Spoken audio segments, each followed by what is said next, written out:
Live. Everywhere. On netrootsradio.com.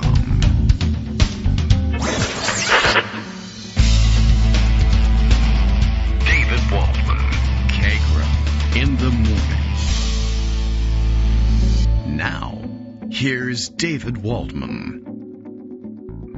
Hey, good morning, everybody. How you doing? It is Tuesday, October 29th, 2024, creeping ever closer to the end of October, and having to answer the door for all the Halloween trick-or-treaters, which I just love doing. I hope that there are a lot of you out there that enjoy that holiday tradition, and if so, maybe you'll come over to my house and pass out the candy. I can't find any comfort with it. I mean, I like to see the little kids all dressed up and stuff, but parading outside in their costumes is fun enough for me.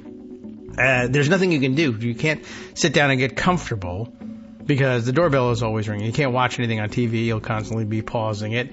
And, and then, of course, as the night drags on, as it turns into teenagers who just show up and mobs and just want to empty out the bowl and take whatever's left. Although at that point, it's time to get rid of the candy. I don't know. I don't love the tradition of having to sit there and answer the door.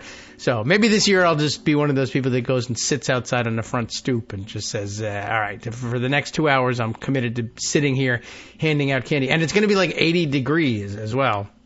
So I guess that's good outside sitting weather, although I guess as a kid, that was always exciting because you wouldn't have to wear your heavy winter coat over your cool costume, which was actually a terrible costume. The store-bought boxed costumes. I just read a article somewhere, features about the company that put those out and how they came up with their design and everything. And looking back on it as a kid, if you grew up in that era, that almost all Halloween costumes were bought at that point, that particular moment in time. Prior to that, they were all homemade. Now they're either largely homemade or bought off the internet or in giant Halloween specialty stores. But you used to get these things if you were dressed up as one of the superheroes or something like that. You know, if you were Captain America, you didn't get a Captain America suit and a mask that made you look like you were Captain America. You got a mask that was semi-reminiscent usually of Captain America's head, but the plastic mask that your face would just pour sweat into, with little teeny eye holes and a mouth hole to sort of breathe through. And the painful rubber band that would catch on skin and hair, and sometimes break, and it never really worked exactly right there. They had some sort of magical staples of a different size entirely at the factory where they built these things, and your stapler at home just wouldn't work. I don't know why. Anyway, but the plastic smock that you would climb into wasn't designed to look, you all know these things, right? It wasn't designed to look like Captain America's suit, but rather a weird plastic smock with a Captain America motif on it. Like, a picture of Captain America running with his shield. And like, how am I Captain America if I have this picture of myself on my chest? Well, that wasn't what it was all about. All right, well, Halloween coming up. That'll happen during the week. We'll give you our report on exactly how much candy we gave out and how many times we ended up having to answer the door. But at 80 degrees, good for the kids because they get to stay out late and they're not freezing cold and they're not battling, hypothermia in order to get additional candy. Probably bad for the kids in that they'll stay out and get that additional candy. I might need to buy additional candy because kids will be out trick-or-treating longer. 80 degrees doesn't feel very Halloween-ish, but, it'll be cooler, once the sun goes down. But, all right, well, that's where we stand. Oh, P.S., we're about a week away now, exactly a week away from the last day of voting, Election Day, as we call it. 1 week out and yada, yada, things progress. I'm enjoying the fact that the label that Trump himself and the campaign hung on the Madison Square Garden rally, that it was the closing argument, is actually sticking. I know they'd really like to have this one back, but the reaction has been very interesting. Watching all of this go down in the last couple of days. And, you know what? I need to double back and find. I had open a something I just saw scroll by on Blue Sky, and then I went to click through to it and then try to open it up for you to share later on, and it updated and it moved now. So I don't know. I'm gonna have to look around for it, see if I can come up with it. But lots of reaction to what's his name, Tony Hinchcliffe, was it? And I wanted to mention that I got part of his ID wrong. Yesterday I had said, I think he is one of the guys that was kicked off of the Don Imus show. And Greg was a little confused. Well, which one was he? Because I guess he used to listen to Don Imus, and there were various character guys on there that did voices and whatnot. But that wasn't him. It was the other offensive New York-ish comedian guy. And I think his name may have been Sid Rosenberg. And I put aside something in Pocket about him just to remind myself that I had gotten it wrong. Sid Rosenberg was the guy, I think this is the guy who got kicked off of the Don Imus show.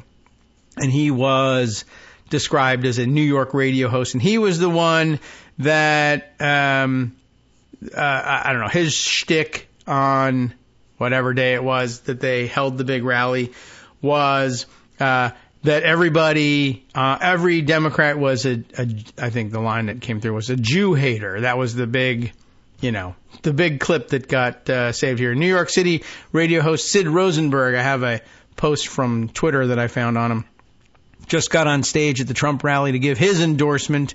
This particular checkmark person tweets, New York people are so unfiltered and hilarious. Now I see where Trump gets it from. Ha ha ha. Well, anyway, I think he goes on to, make all sorts of various strident and annoying New York radio sports talk type guy comments. There's a compilation in circulation of like the worst moments, not video clips, but transcriptions of the worst things that were said or the people who, made themselves infamous. Meanwhile, Hinchcliffe is having a hell of a time, and he's losing sponsors for his podcast. I understand.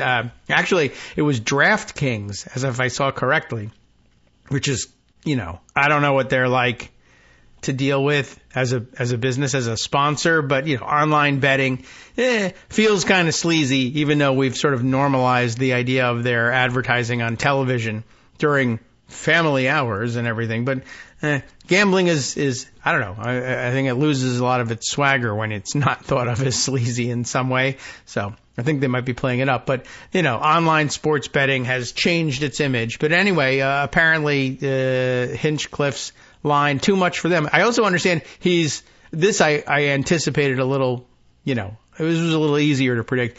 But he's in trouble with, I think, the Archbishop in Puerto Rico, demanding an apology, but demanding an apology not of the campaign, but from Donald Trump himself, which is, unlikely, I guess, to come across. But I thought that made for an interesting story there, too. You get yourself in trouble with an archbishop. That's not really great for business. But, he is an insult comedian and a roast comedian.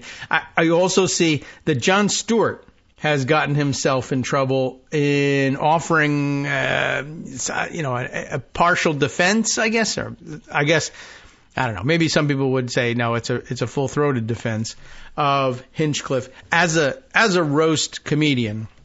That is to say, Stewart was like, well, it's inappropriate and it's insulting, but there's a genre of comedy that does that. And I think we did mention that he's seemed like one of those roast comedians and an insult comic.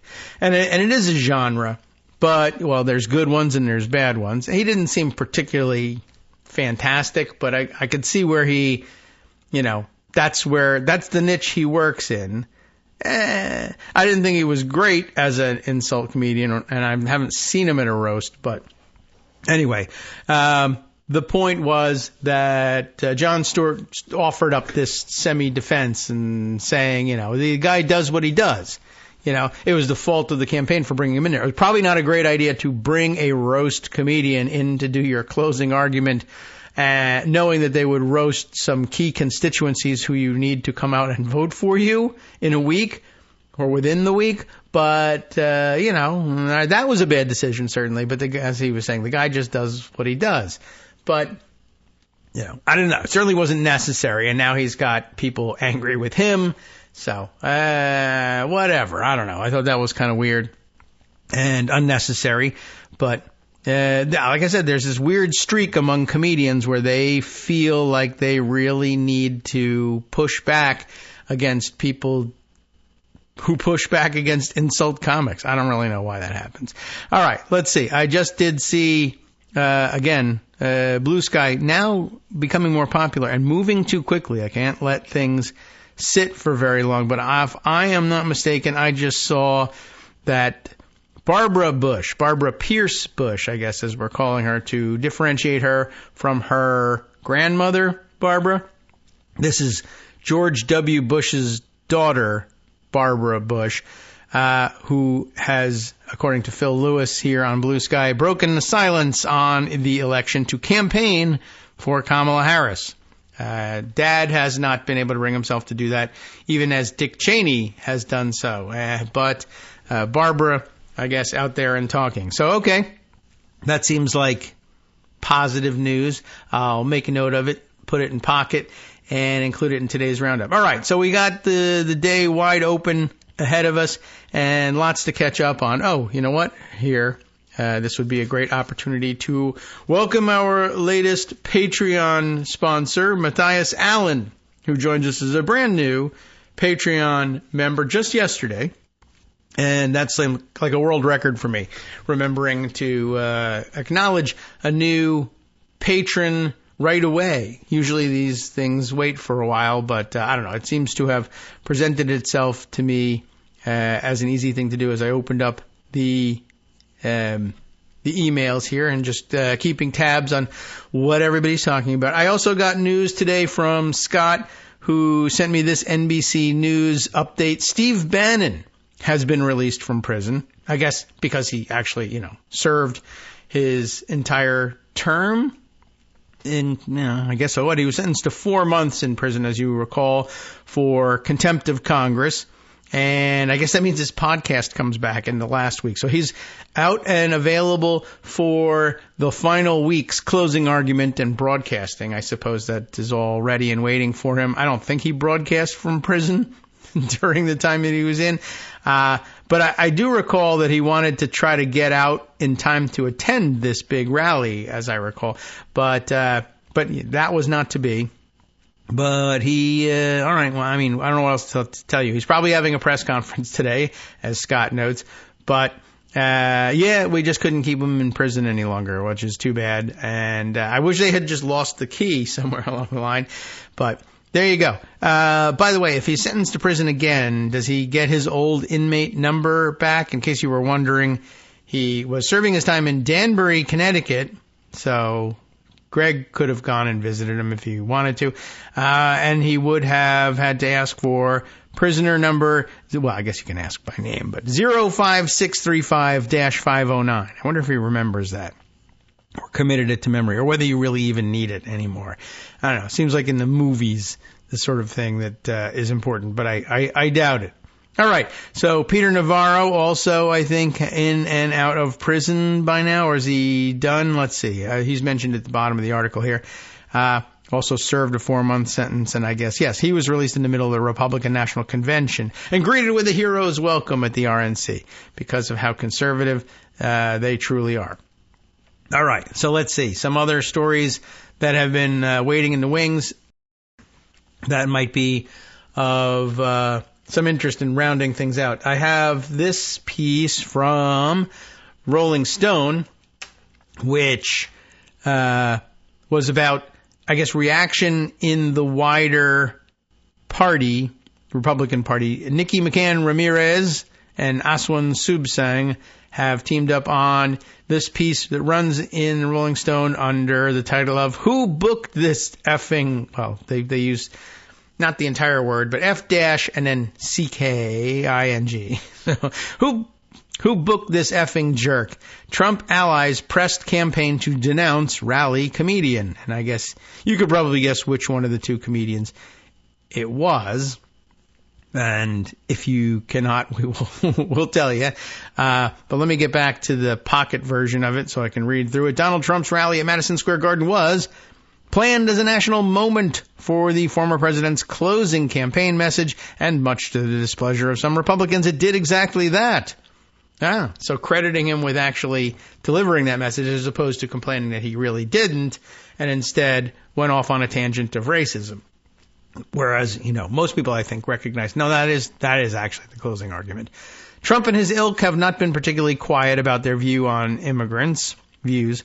The campaign cycle has seen the former president refer to migrants as, quote, poisoning the blood of our country, invent a mythical migrant crime wave to demonize undocumented immigrants, and promise bloody mass deportations. All of which they've actually gone and done. If the racism is loud at most Trump events, it was screamed into the national microphone on Sunday, and no one was louder than, quote, they say here, quote unquote, comedian Tony Hinchcliffe. Hinchcliffe took it upon himself to upstage the former president, who hadn't been on yet, but, whatever, describing Latinos, you've heard the whole thing, as mindless breeders, and referring to Puerto Rico as a, quote, floating island of garbage. In an election where Republicans hope to win over Latino voters in critical states, an arena of 19,500 people laughing alongside Hinchcliffe's demonstration of the overt racism that now defines the GOP's politics was, to put it mildly, a disastrous look. As Kamala Harris aides watched live streams of the event with delight, and I was a little concerned about that description, quite honestly. I understand the delight in watching the self-destruction, and that's exactly what they mean. But no, they weren't watching with delight because they thought the jokes were funny. They thought the jokes were disastrous, and it was their delight watching them light themselves on fire. But as they watched with delight, Trump's Manhattan rally, particularly the quote-unquote jokes, were met with a decidedly different reception among much of the Republican elite, who are largely expecting the 2024 presidential race to come down to the slimmest of margins and feel that every little misstep and unforced error could count for something. Who booked this effing jerk? And in this case, down in the body of the article, they feel free to print the entirety of the expletive. I find that interesting, just generally. Who booked this effing jerk? A close Trump ally asked Rolling Stone, rhetorically, on Sunday. Never heard of him. And a lot of people hadn't. And I'm sure wished they hadn't. But it's interesting. Rolling Stone, I guess, the journalists were there on hand and covering the whole thing, and I guess so. So some close Trump ally asks this question. According to two other sources familiar with the matter, just as the Trump-aligned comedian's comments began going viral, Latino Republicans and other Trump associates frantically messaged and called aides and longtime advisors to the former president while the rally was ongoing, insisting that the campaign immediately address the right-wing comic's remarks on Latinos and the American territory of Puerto Rico. Some suggested Trump or his campaign should firmly denounce their own warm-up acts set in a statement. It's fine. Not like Donald Trump needs Latinos to vote for him or anything, one of the sources, a well-connected GOP and Trump donor, noted sarcastically. Look, another comedian. Later on Sunday, the intra-party freakout seems to have led to the Trump campaign issuing a statement, even if it wasn't an emphatic condemnation. And it goes like this, I guess. Quote, this joke does not reflect the views of President Trump or the campaign, unquote. That's pretty succinct and pretty wrong, but that's from Trump senior advisor Danielle Alvarez. They trotted her out. Alvarez, you go. Told NBC News in a perfunctory statement. Florida Republican Rick Scott, running for re-election against Democratic challenger Debbie Muscarell Powell for the Senate seat there, condemned Hinchcliffe's set. This joke bombed for a reason. It's not funny and it's not true. Puerto Ricans are amazing people and amazing Americans. I've been to the island many times. It's a beautiful place. Everyone should visit. I will always do whatever I can to help any Puerto Rican in Florida or on the island, he wrote on Twitter. Representative Maria Elvira Salazar, also a Republican of Florida, wrote on Twitter that she was, quote, disgusted by Hinchcliffe's comments, claiming that his, quote, rhetoric does not reflect GOP values. Well, she's wrong about that. In a post on Threads, Meghan McCain, you know who she is, wrote that she felt that, quote, this could really backfire. She is insightful, isn't she? This could really backfire. How is this winning over moderates and independents exactly? This is MAGA on steroids. Yeah, they love the on steroids line. Like all comedians who believe racism and vitriol are an acceptable substitute for actual humor, Hinchcliffe claimed that he had been taken out of context, that he had not, of course, and that the real problem was the humorless Puritans who criticized him. And, you know, the insult comedians love to fall back on. And it's their best defense, quite honestly. But these people have no sense of humor, Hinchcliffe wrote in response to a discussion of the statements between Democratic vice presidential candidate Tim Walz and AOC, the live stream we heard about yesterday. Wild that a vice presidential candidate would take time out of his, quote, busy schedule to analyze a joke taken out of context to make it seem racist. I love Puerto Rico and vacation there. I made fun of everyone. Watch the whole set. Yeah, that too is the fallback defense of the insult comic. I'm an equal opportunity insulter. Plenty of people watched this Trump rally set, and the consensus, even among the GOP, was that Hinchcliffe bombed so badly that Republican politicians had little choice but to run away from him as fast as possible. All right, so that solves that situation. Is there anything I can find about the Archbishop condemning Hinchcliffe here? Let me take a quick look. I'm pretty sure I saw it circulating yesterday, so... Yeah, Puerto Rican Archbishop fumes over Tony Hinchcliffe's racist remarks. That's interesting. The top hit is from Hindustan Times. Anybody a subscriber to the Hindustan Times? We may have to consider it as an alternative to the Washington Post at some point. All right. Well, it's widely reported in the top headlines. New York Times, Hindustan Times, BBC, and The Guardian all have the story, although the details of it, like what's the name of the Archbishop, I guess I maybe want to put that on the record. And, of course, the Republican Party chair in Puerto Rico has also condemned the statements. Angel Cintron is the party chair on the island, and he says he will not vote for Trump unless he says he's sorry for the speaker's comments. That's a good one. And... is the Archbishop mentioned in here somewhere? The first half of the article is a rehashing of the circumstances of the joke and then finally retelling it, which I'm getting a little tired of here. Here we are. Cintron's demand comes after the Archbishop of San Juan. That's okay.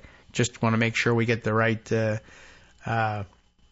what's the name? Archdiocese name. So the Archbishop of San Juan, Roberto Gonzalez Nieves. Everybody's going with the middle initial here too, and I don't know whether that's a Guardian thing, style thing, or Puerto Rican style thing. But I left out that he's Angel M. Cintron, M.A., I guess, and Roberto O. Gonzalez Nieves is the Archbishop. Wrote to the former president, that was Trump, urging him to apologize. I enjoy a good joke. However, humor has its limits. It should not insult or denigrate the dignity and sacredness of people. Hinchcliffe's remarks do not only provoke sinister laughter, but hatred. It is not sufficient for your campaign to apologize. It is important that you personally apologize for these comments. Well, that's, Trump's not a Catholic. But that seems pretty direct. All right. Just wanted to make sure that I was remembering that correctly. And now we can bounce around a little bit more. There were a couple other things that I thought I might bring to your attention. And we'll just run through them as we make our way through Pocket here. Another short bit illustrated in the Blue Sky post from David Rothschild. David Rothschild is an economist. And self-identified as an economist here. I'm not outing him as an economist, but he is wearing a bow tie, and I think I probably could have guessed that. But he noted something we probably will be hearing a bit more about in the coming days.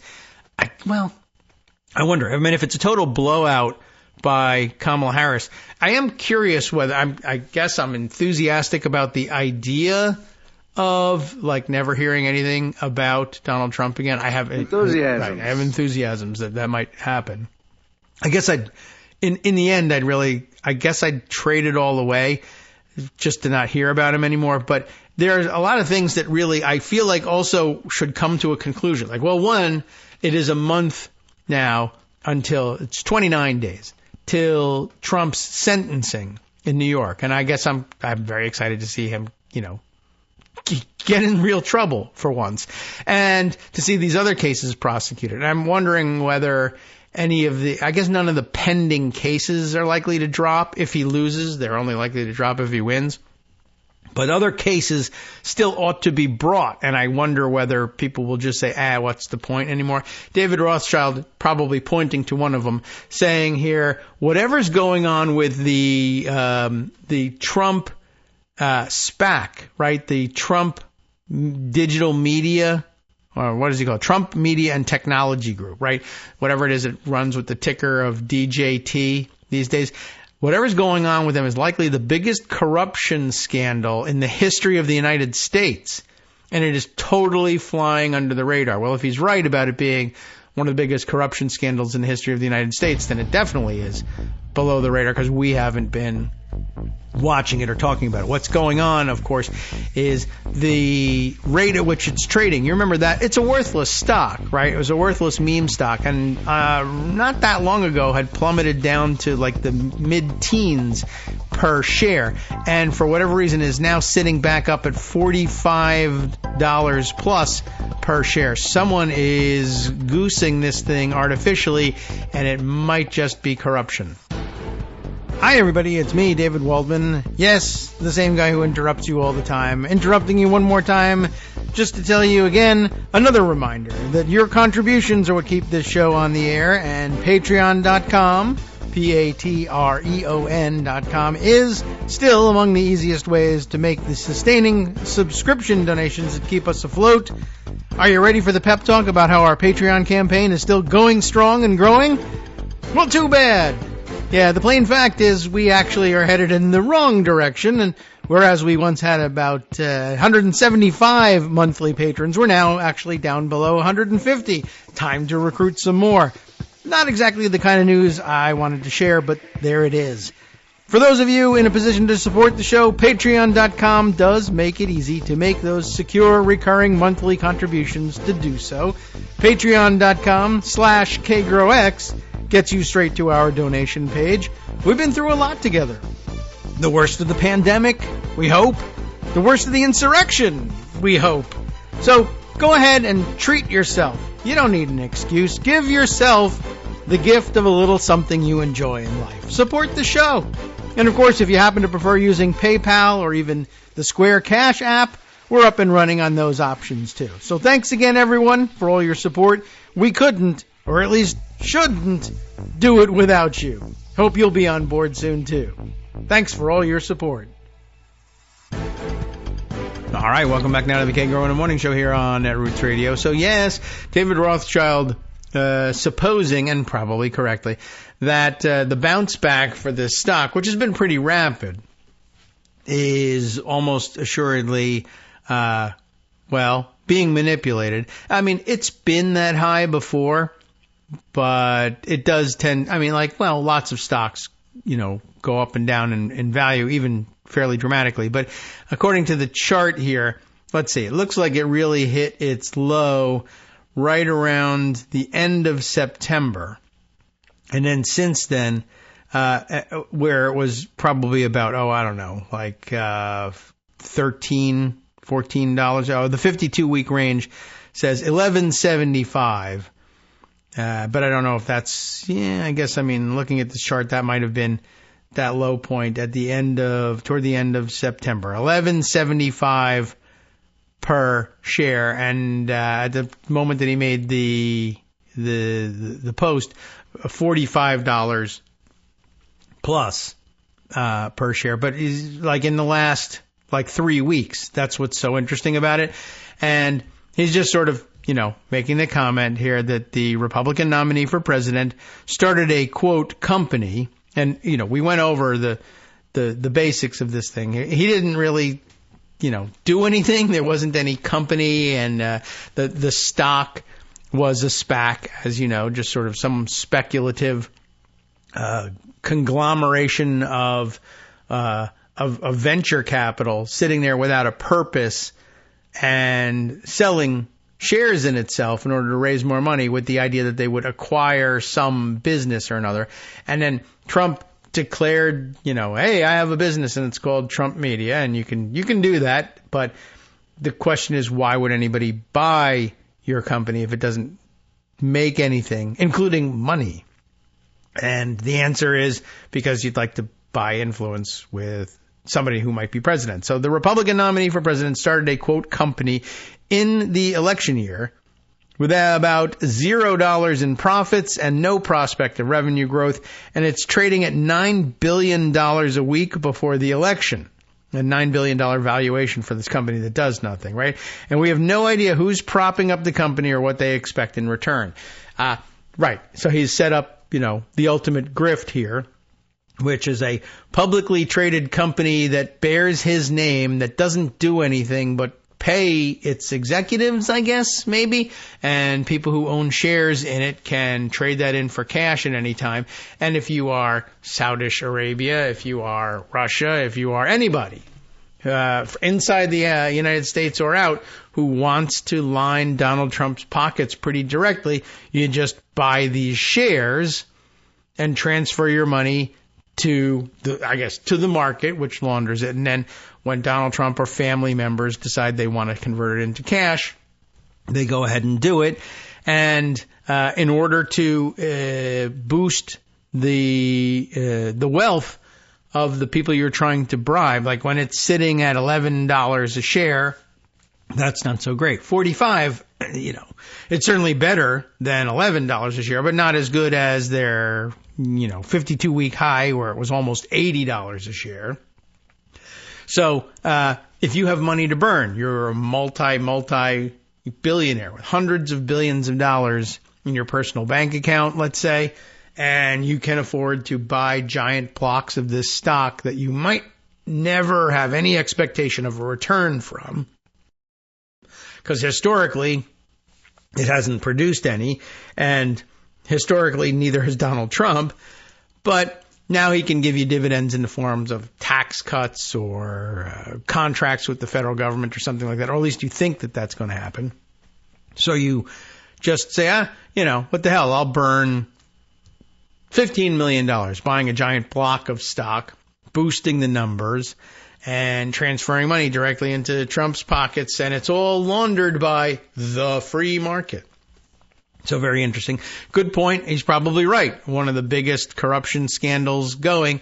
Certainly, if Donald Trump lands himself back in the White House through the mechanism of election or otherwise, then yes. Although I guess particularly if he lands himself back in the White House otherwise, outside of the electoral context, then I guess it really doesn't matter that, this is the biggest corruption scandal ever, but what are you going to do about it? Because if you say anything, you'll be arrested, and it's a dictatorship. So, a little bit riding on the next week or so. We'll see how that one plays out. All right, back to Pocket. There's so much to share with you, and some of these things I have to open up and see, what the hell is this that I put aside? Oh, yeah, okay, this is the Sid Rosenberg one. Oh, we already got to that one.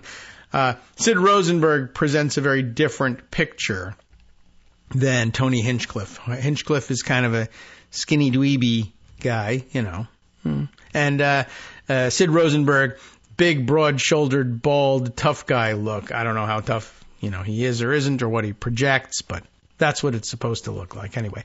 All right, here's a story of some lovely ballots that have been destroyed. I wondered a couple of weeks ago now, what plans were in place. I mean, I think I said on Blue Sky when they were talking about setting up all of these additional ballot boxes, and that the Department of Homeland Security, did I mention this on the air? I think so. The Department of Homeland Security was sort of issuing alerts like, hey, we need to be mindful of the possibility that the ballot boxes themselves might become targets.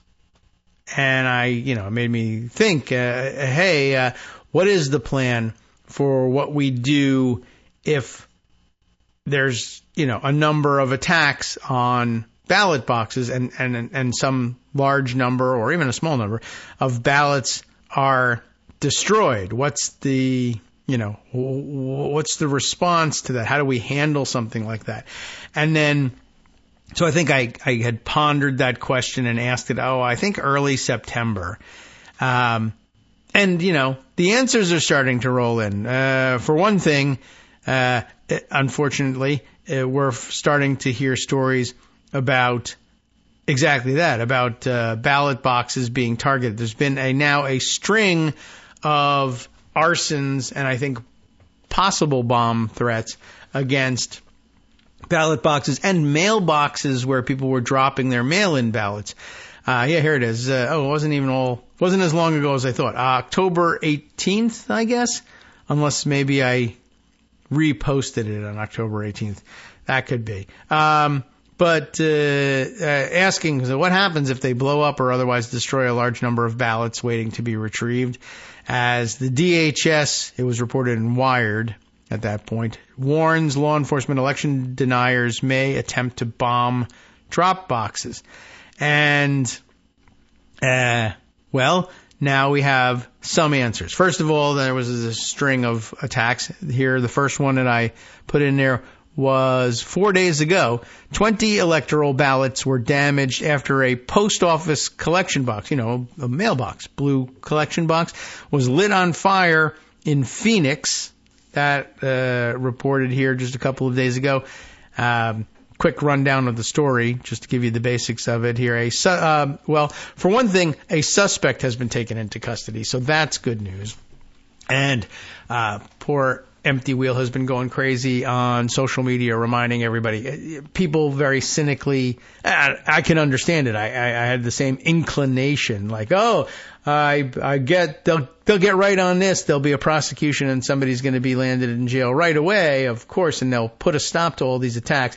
I don't know if there's any way to really put a stop to all of these attacks, but they did spring into action. Now, people thought that they might wait months and months and months to bring people to justice. I mean, we watched the January 6th thing unfold, and for it to take months. But we are always reminded about how do those wheels of justice turn? Right, kind of slowly, right? But yes, there's a suspect in custody, and there's a suspect in custody suspected and connected with evidence to multiple attacks. Although we'll have to see whether this is this one guy is responsible for all of them or just the one in Phoenix. We'll have to make our way through the reports. But, again, here reported by AZ, ArizonaFamily.com, whatever that might represent. The suspect is reportedly being a suspect taken into custody in connection with a fire at a U.S. Postal Service collection box in Phoenix, in which over a dozen ballots inside were damaged. Phoenix police say 35-year-old, and he's a rather bedraggled 35, I'll add, Dieter Bradford Clough-Corn. Hey, that's a foreign-sounding name and suspect. We should check his voter registration. Anyway, arrested on an unrelated warrant. How do you like that? While in custody, authorities say he admitted to the arson because he, quote, wanted to be arrested. He thinks he's a hero, but is in fact a charlatan, right? And claimed his actions were not politically motivated and unrelated to the upcoming election, which could be the case. I mean, there could be any number of things inside the mailbox. As for the attacks on the ballot boxes, I would suspect, now I'm beginning to suspect those might have been somebody else, and those it would be harder to claim aren't politically motivated. I just hate boxes. I mean, I don't know what All right, we'll see. Let's see. Phoenix police, let's see. According to authorities, Clothcorn started a fire inside a drive-up collection mailbox near 7th Avenue and Indian School Road. Probably a road they're thinking about changing the name on at one point. This all about at 1:20 a.m. Fire crews arrived on the scene, forced the mailbox open, put out the flames. Phoenix Fire Captain Rob McDade said 20 electoral ballots were damaged in the fire, along with additional mail. At the scene, Arizona's family reporters, could see a charred, damaged USPS collection box. Investigators at the scene emptied the box's contents. Green envelopes could be seen in the mail that investigators removed. So we have that one going on, and there are others. This one was followed very quickly by, I have Phil Lewis's post on Blue Sky here, saying that burning ballots were pulled from inside a smoking ballot box in Vancouver, Washington this morning. That's yesterday morning, hours after police responded to an arson at a Portland ballot box. That, according to KATU News. Let's open that one up and take a quick look at that one. A Vancouver ballot box was burned in an arson Monday morning. Authorities report with hundreds of ballots possibly damaged in the fire. But I have some good news about that one. Investigators believe the incident is connected to 2 other arson incidents in Portland and Southwest Washington. So no apparent relation between that one and the Phoenix attack. That would be a little harder to believe. Anyway, I mean, they may have been motivated by the same thing. The arsonist in Phoenix says no, but I don't know whether, like Kamala Harris, I don't know whether we're supposed to believe him just because he says so. Nora O'Donnell might believe it, but I don't. Another story from overnight. You likely have seen that one, but if not, we'll probably explain it tomorrow, maybe when we talk to Greg. But at any rate, KATU was on the scene at Fisher's Landing Transit Center in Vancouver shortly after 4 a.m., where heavy smoke was seen coming from inside a drop-off ballot box. Our photographer, Evan Bell, captured the gray smoke steadily billowing out of the park and ride ballot box at Fisher's Landing Transit Center near Southeast 162nd Avenue. Lots of local detail here. Now, I will jump back out of this one, and like I said, there's some good news coming eventually on this one. But first, let us also mention that this attacks report was followed up pretty quickly with the Portland one. Arson also suspected there, as Oregon Live reported that the ballots inside the box could have been damaged, although I guess at the time the report was filed, police weren't saying whether they were damaged. But there's actually part of an answer, thanks to statesnewsroom.com, States Newsroom's Blue Sky profile, reporting that in Oregon, the Multnomah County Elections Division said that the fire suppressant inside the box was activated and protected nearly all of the ballots. How about that? Good news that it was there. Bad news that we now have to have, as I guess standard equipment for ballot collection boxes, fire suppressant systems built into the things. You can't just put out a box anymore and collect the things, and you never really could. They always had to be secure boxes, and they're big and heavy and hard to bust into, et cetera, et cetera. But how about that? Fire suppressant in the box. Fire suppressant! Like, it was almost as if authorities understood who they were dealing with ahead of time and did what they could to prevent disaster. So what happens, though, if the ballots are, in fact, destroyed? Well, again, we'll just read the post here. The Elections Division said that the fire suppressant inside the ballot box protected nearly all of the ballots. 3 were damaged, and the Elections Office plans to contact those voters so that they can receive replacement ballots. Of course, as you get closer to Election Day, that becomes more fraught with peril. And, of course, more ballots are probably in the box so that it will be more than 3 damaged. And it still can, in fact, damage them. And, there's always a chance you can't get a hold of that person. They voted early because they were taking a trip out of the country or whatever. But, I'm glad that, there actually is a plan in place. One, to have fire suppressant in the boxes. Kudos to that planner.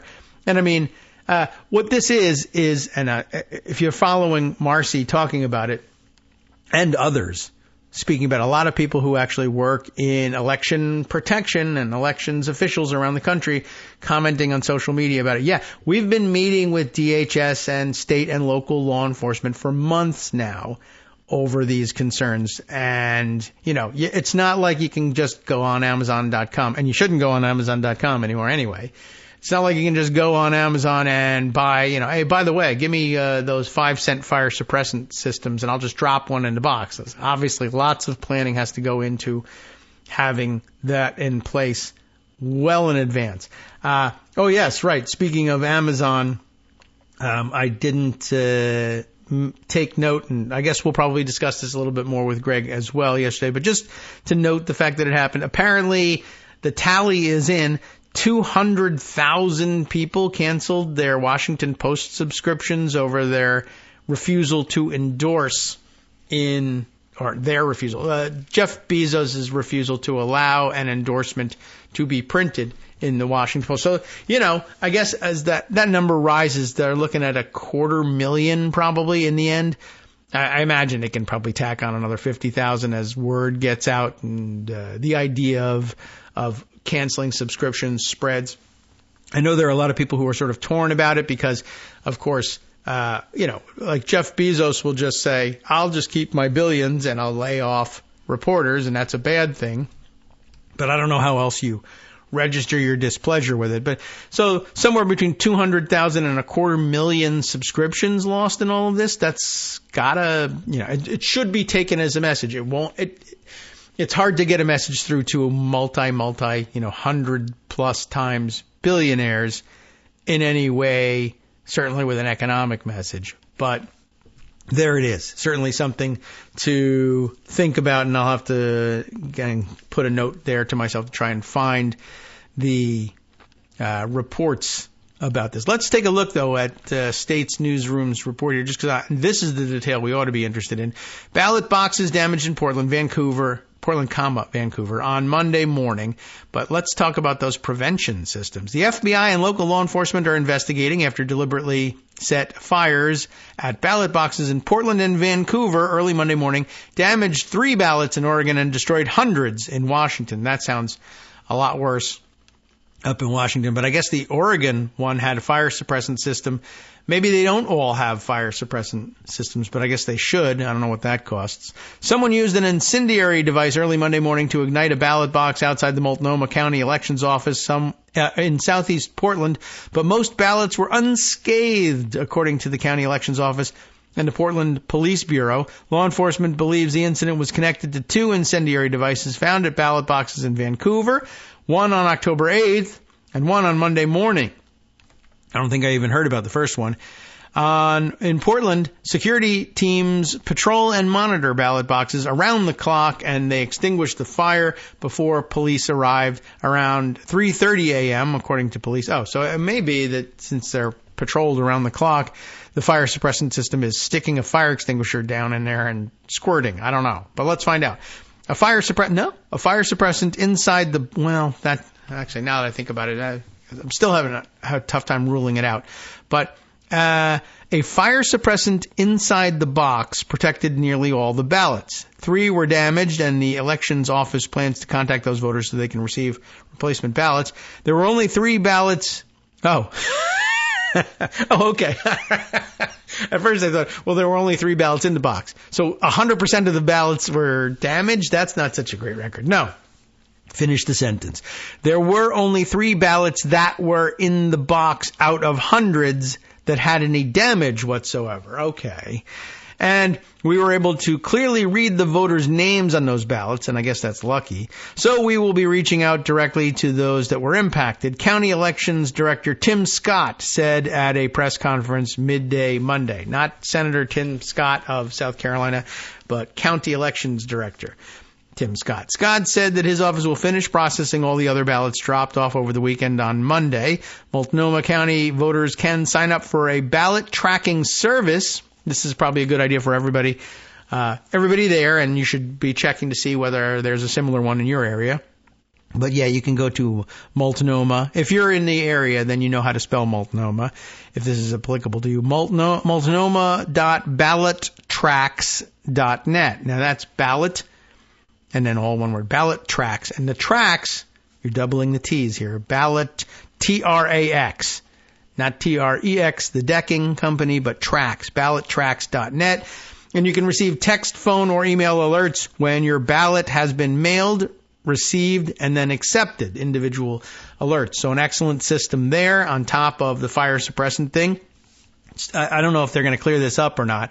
I mean, the way it was described could be anything from, no, there's a system inside that actually detects whatever, smoke, heat, whatever, and has fire suppressant chemicals that don't damage the ballots, that just squirts automatically.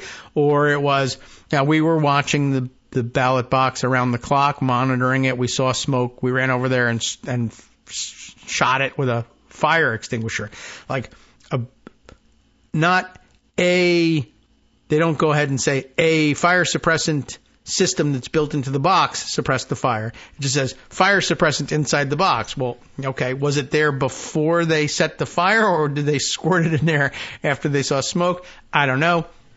Maybe it's better if they don't give the secret away. But security cameras caught a vehicle that appears to be a black or dark-colored Volvo S60. That does not fit the usual profile, interestingly enough. But Volvo usually, statistically speaking, the demographers would say, that seems like a more likely Democratic voter. But the suspicion is that it would be a right-wing voter or not voter, it doesn't really matter, but a more right-wing oriented person. The Volvo S60 throws a curveball to us. Manufactured between 2001 and 2004. The vehicle did not have a front license plate, which is required by law in both Washington and Oregon, and police believe it was connected to all three incidents, which, of course, we should also point out, since it happened in both Washington and Oregon, and they suspect the same person in the same car, that means it's an interstate crime, and the FBI gets involved, and now you have problems. Well, you had problems anyway. Multnomah County replaced the damaged ballot box on Monday morning. County Chair Jessica Vega Peterson urged voters not to let the incidents intimidate them. Please, in fact, do not let today's incidents or anything that happens between now and Election Day keep you from expressing yourself with your vote, she said. Our democracy depends on you. We know. I mean, it's a good statement, but hey, man, we got pressing business to get to.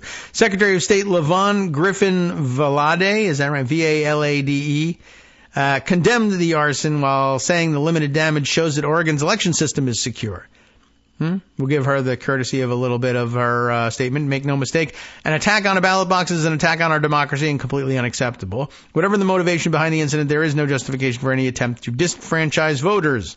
Thank you. We knew that was the case. The governor speaks up. Tina Kotek says, thanking the county elections office and law enforcement. And across the Columbia River, hundreds of ballots were destroyed Monday morning by suspected arson in a ballot box at the Fisher's Landing Transit Center in Clark County, Washington. We heard about that one. The Washington State Standard reported that some ruined ballots may still be able to be duplicated and tallied. It's heartbreaking, a direct attack on democracy, Clark County Auditor Greg Kimsey said. Kimsey said during the press conference that Clark County also uses fire suppressants inside its ballot box, but that didn't work. So find out which contractors did which ones. Are they the same?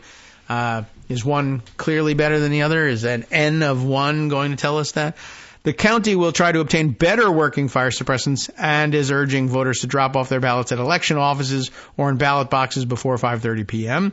The Clark County Sheriff's Office and Vancouver Police Department said in a release on Monday evening they'll increase patrols around ballot drop boxes in the city and unincorporated areas around the county. That seems like a good idea. Clark County officials said they will station observers at the 22 drop boxes 24 hours a day, 7 days a week. Only one more week you have to worry about anyway.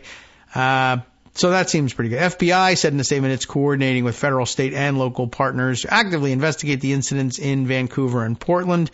So that seems like good news. At least they have a lead and a suspect, and some of the ballots were not damaged, and that's good news.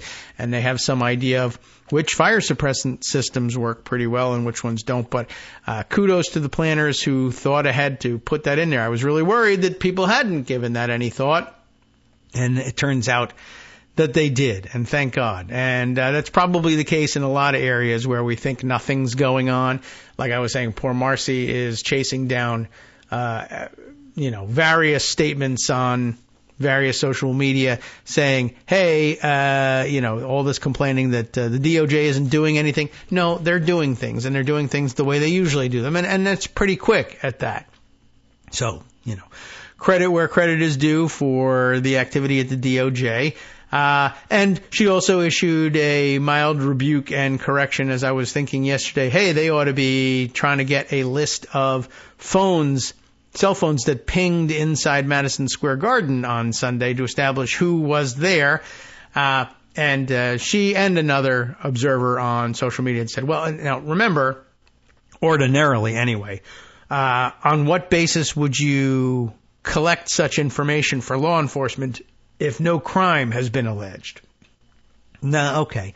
Good reminder that you wouldn't ordinarily find law enforcement gathering such information or being entitled to such information in the absence of the allegation that crimes had been committed. Now, on the other hand, you can just wait.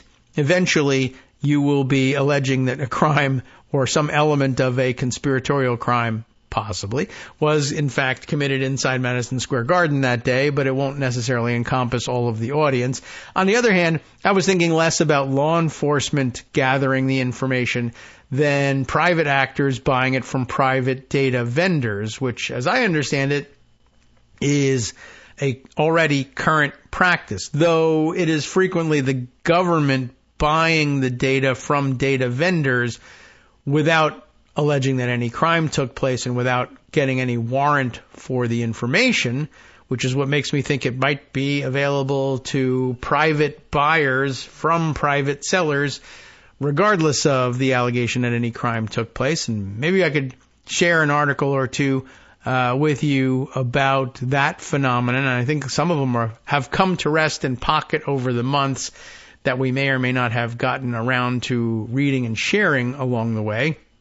And I can at least point you in the direction of the articles that made me think it was a possibility that that information might in fact be available and useful. It might not be as detailed as that which you can obtain with a warrant if you are a law enforcement agency. But look, if it gives you individually identifiable cell phones, isn't that really all you'll need? All right. Well, we can share some of that. Plus, a couple other crazy things that happened in the last day or two.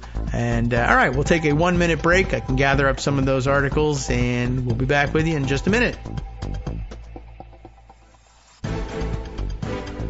All right, welcome back now to the Kagro in the Morning Show here on Netroots Radio. Let's see, where were we when I put aside, I'm looking for the responses that I got from, here we are. Empty Wheel reminding me, hey, just don't give, basically reminding me, don't give people unrealistic expectations about what legal process can do. And, of course, the campaign, the Trump campaign. If you ever need it, we'll have a list of people who signed up to attend the rally, and I suppose you could always seek that with a warrant, supposing, of course, that he's not in power as president of the United States anyway. But, yeah, it was my recollection that you could, in fact, get a hold of this information. The Wall Street Journal ran an article, which, of course, I do not have access to, but I think I accessed it through a few other articles that I had seen, some of which may still be in pocket. I'll have to ferret them out and throw them out if I read you this one instead. But for instance, I know I had seen something reported in The Verge, which I think we've read from before. Here's one that we haven't read from before. The Markup. I don't know exactly what it is. There's a little About Us page. Shall we take a look? The Markup is a nonprofit newsroom, and we're into those these days, that investigates how powerful institutions are using technology to change our society. We are a new kind of media organization staffed with an unparalleled roster, of quantitative journalists who pursue meaningful, data-driven investigations. And it sounds pretty good. But quantitative journalism had a better reputation probably when they wrote this. Some of the quants have gone crazy recently. Anyway, John Keegan and Alfred Ng, for all I know, are not among the quants who have gone crazy. This is a September 30th, 2021 piece. There's a multi-billion-dollar market for your phone's location data. A huge but little-known industry has cropped up around monetizing people's movements. And it certainly sounds from the headline like, hey, I don't need a warrant for this at all, or I don't even need to be a law enforcement agency in order to get a hold of this information. And I think that was the point of the article. But let's see. Companies that you likely have never heard of are hawking access to the location history on your mobile phone. An estimated $12 billion market, the location data industry has many players, collectors, aggregators, marketplaces, and location intelligence firms, all of which boast about the scale and precision of the data that they've amassed. I guess the warning I see emerging from this is you can probably get relatively dependable information from these vendors that will give you a pretty good idea of who was there and who wasn't, or at least, the way to find out who was there and who wasn't. The phones that were there. Anyway, but I would assume if you were bringing charges of some sort in a court of law, you would need much more definitive answers about that. And that sort of information you might, in fact, need a warrant to get from the cell phone carriers that would establish with greater certainty something that would pass muster under the rules of evidence, federal rules of evidence, that would establish presence inside Madison Square Garden. But you can be 75 to 90% sure that you've got the same information or pretty good information from these commercially available data brokers. Might not be enough to bring and sustain charges, but if that's not what you're after, then go for it, I guess. What are you after? Well, we'll cross that bridge when we come to it. Location firm Near, that's the name of the group, just as you would think the word, N-E-A-R, Near, describes itself as the world's largest data set of people's behavior in the real world. You should probably shut that down. With data representing 1.6 billion people across 44 countries. Mobile Walla, don't ask, how online companies are. They love wacky names. Mobile Walla boasts, all one word, by the way, 40-plus countries, 1.9 billion-plus devices, 50 billion mobile signals daily, 5-plus years of data.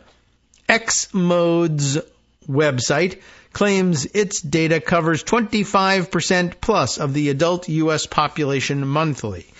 In an effort to shed light on this little monitored industry, the markup has identified 47 companies that harvest, sell, or trade in mobile phone location data. While hardly comprehensive, the list begins to paint a picture of the interconnected players that do everything from provide code to app developers to monetize user data to offer analytics from 1.9 billion devices, as it's quoted here, and access to data sets on hundreds of millions of people. 6 companies claimed more than 1 billion devices in their data, and at least 4 claimed their data was the, quote, most accurate in the industry. Well, they'll argue endlessly about that, of course, but you get the idea of what's going on here, that this is information that is not as comprehensive. It isn't something what you would need probably for bringing a court case, but if you're bringing a case in a situation where it's a little shaky whether or not we have courts anymore, or you are just alerting local militia that you're going to need to round these people up because they're planning an insurrection, or what have you. I don't know what the situation is going to be, but it seems like the information is there. Do you want to be among the select few who are holding it when the critical time arrives, let's say? So, I don't know. There you go. This is an interesting article all by itself, but not what we're necessarily here to discuss today. Just wanted to sort of point out that there might be a way to get a hold of that information even without bringing a case through traditional law enforcement channels. Just so you know. All right. other things that we ought to be talking about and haven't had a chance to bring up yet. We've got to open more of these things. And, yeah, here we go. This is something I thought might make for interesting audio on the program. But that means going over to Pocket on the other machine here. And then we'll see whether the sound is turned up enough, et cetera, et cetera. But I mentioned this to Greg yesterday. But we didn't get a chance to play it, but I thought this might be of some interest. Those guys over at the Lincoln Project, who are not my favorites, but, they exist and they do work that is widely viewed and widely shared anyway. Let's see if we want to boost the audio on Firefox here so we can play this from Twitter. This one circulated by one Professor Mary Lewis on Blue Sky. Who is Mary Lewis? Let's find out. Professor of History at Harvard. Maybe you've heard of Harvard. It's a very famous institution. Going through some things these days. But at any rate, Professor of History at Harvard circulating this piece from the Lincoln Project, which took Trump's words at previous speeches and translated them into German. Now, Greg is always saying that Trump's speeches sound better in the original German, so that's what's going on now. And then, of course, they've put scenes, video of Nazis, real, actual old World War II Nazi footage in the background. So that provides the visuals. But I just thought even just as audio, this was rather striking. This is, again, all, if you're not a German speaker, I guess we can give you the old original transcript. And it's not one single speech, and it doesn't hold together as a coherent whole, but then neither does any single Trump speech. So in that sense, it's a weave, as Trump would call it, of many of his statements. But, there's something about the guttural sound and, of course, the recollection of Hitler's speeches that makes this just that much crazier. But I don't know. Maybe you should hear some of it. We'll see what the sound level is like on this. All right. Let's see. Content. All right. Let's. I don't know. Enable external media. Should we be doing that? I don't know. A warning. A big pop-up thing has come up here. But all right. Let's see. We just want to hear the Ooh, it's actually quite loud. So we probably can lower it. So good quality audio because it's, I guess, professionally produced over at the Lincoln Project. All right. Once again, these are Trump quotes, but translated into, not from the original English, into the original German instead. Okay. Wir versprechen Ihnen, dass wir die Kommunisten, Marxisten, Faschisten und die linksradikalen Verbrecher, die wie Ungeziefer in unserem Land leben, ausrotten werden. Now, what they've done, of course, they've aged given it an aged quality to the audio so that it matches the historical newsreel footage of Hitler. And again, if you don't speak German, you're just like, am I listening to Hitler here? No, it's Trump's words, and we'll give you the rundown on exactly what they are. And you probably picked up some of it there, too, some cognates in German. Faschisten, right? I don't know how you pronounce these, but fascist, Marxist. This is his accusations about Kamala Harris being all of this. And yet more. You'll hear just we'll roll a little bit more, and then we'll turn down the sound, and I'll tell you what quotes it was that they're translating. Aber wir holen sie nicht aus den verseuchten Ländern. Ich weiß nicht, ob man sie Menschen nennen kann. In einigen Fällen sind es meiner Meinung nach keine Menschen, sondern Tiere. Sie vergiften das Blut unseres Landes. Wir werden die größte Abschiebeaktion durchführen. Wenn ich nicht gewählt werde, wird es ein Blutbad geben. Ich bin eure Vergeltung. You get the idea. Of course, the distressing music, makes it that much worse. Is there a way for me to, let me mute the output here, and then I can roll this and I can read you the bits that they're actually translating here. This begins with the Trump quotes. We pledge to you that we will root out the communists, Marxists, fascists, and the radical left thugs. that live like vermin, remember that, within the confines of our country. But we're not taking them from infested countries. I don't know if you call them people. In some cases, they're not people, in my opinion. So like bits and pieces from different speeches, obviously. Doesn't hang together, but neither does a regular speech. Let's see. So they're not people, in my opinion. These are animals. They are poisoning the blood of our country. Remember that one? We will conduct the largest deportation operation. If I don't get elected, it's going to be a bloodbath for the country. I am your retribution. Remember that one, of course. I only want to be dictator for one day. You know, all the things that he has said over the years. But translated into German and given that sound quality, it would be, well, let's say, reminiscent of what Hitler was all about and what it was like to experience his speeches back then. I don't know. I thought it was a clever tactic at a minimum, and I'll share with you a link to the YouTube version of that so you can share it around and scare yourself to death.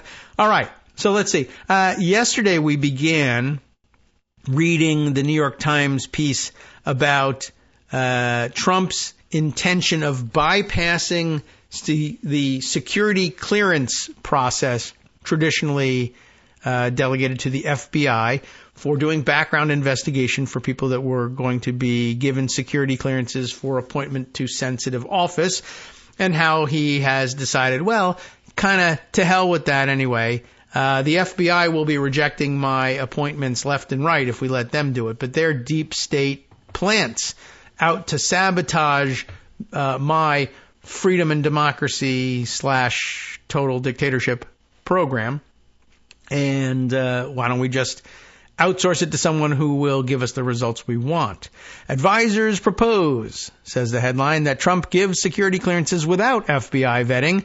A memo circulating in Donald Trump's orbit says that if elected, he should use private firms to check appointees' backgrounds and give them immediate access to classified secrets after taking office.